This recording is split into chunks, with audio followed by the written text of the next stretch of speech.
My name's Ben Scott. I'm a consumer lobbyist for Freepress. We're a public interest group.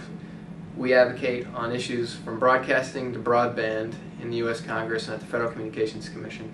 We're focused this week on the hearing on wireless and consumer issues, but really they're the iPhone hearings. Our friend Congressman Ed Markey is looking into the iPhone, but not for reasons that you might think. Congress doesn't need to run a hearing on whether the iPhone is the coolest, shiniest gadget on the market. We can all see that it is.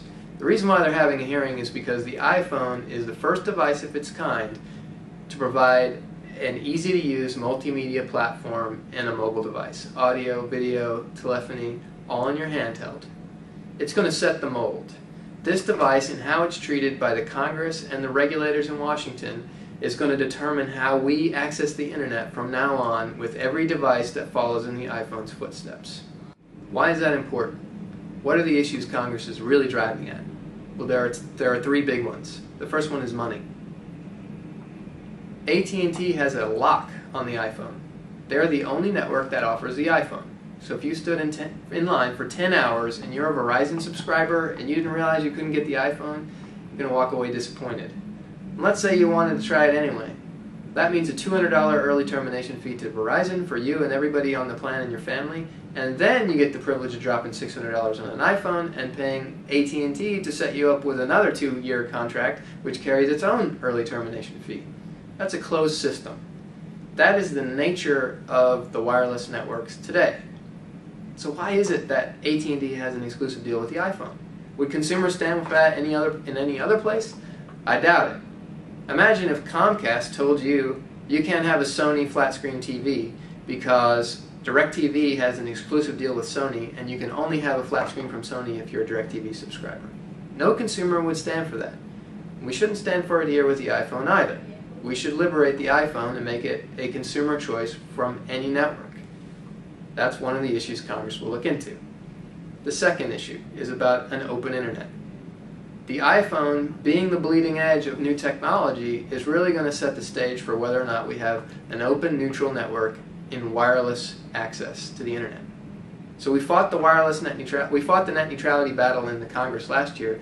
Now we're going to fight it at the FCC and in the Congress this year on wireless issues. So you want to know what the internet looks like without neutrality? Look at the wireless internet world. Look at your terms of service for your handheld device that has access to the internet. They will tell you what websites you can visit and which ones you can't. They will limit the access to the bandwidth that you can and cannot use. They'll tell you which songs and which videos you can download and which ones you can't.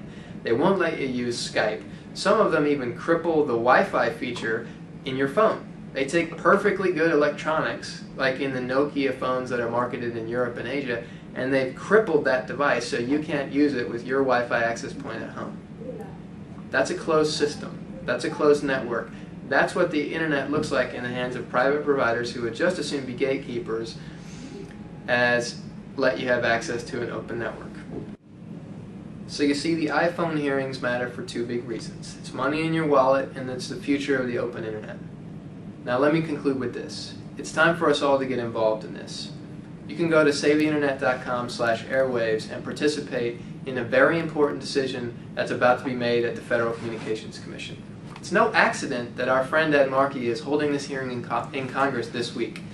The Federal Communications Commission is about to rule on how licenses to the public airwaves are sold off to the highest bidder. We can debate whether that's a good idea another time, but right now the fight is over the rules that these licensees will have to abide by. Now these are the frequencies of the public airwaves that send data and telephone calls to your iPhone, to your cell phone, and to every handheld device for the future. It's a hugely important issue that's going to affect all of us. These guys are not expecting you to participate. In fact, they think citizens and consumers are not interested. But when you participate in your hundreds of thousands, when you go make your voice heard, it really makes a difference. They sit up and they take notice. SaveTheInternet.com/airwaves gives you the opportunity to participate in the fight over the future of the internet, in the bleeding edge of new technologies and its impact on whether or not we're going to have an open internet or a closed system handed over to big corporations. Only you can save the iPhone. Only you can free the iPhone. SaveTheInternet.com/airwaves. Go make a difference.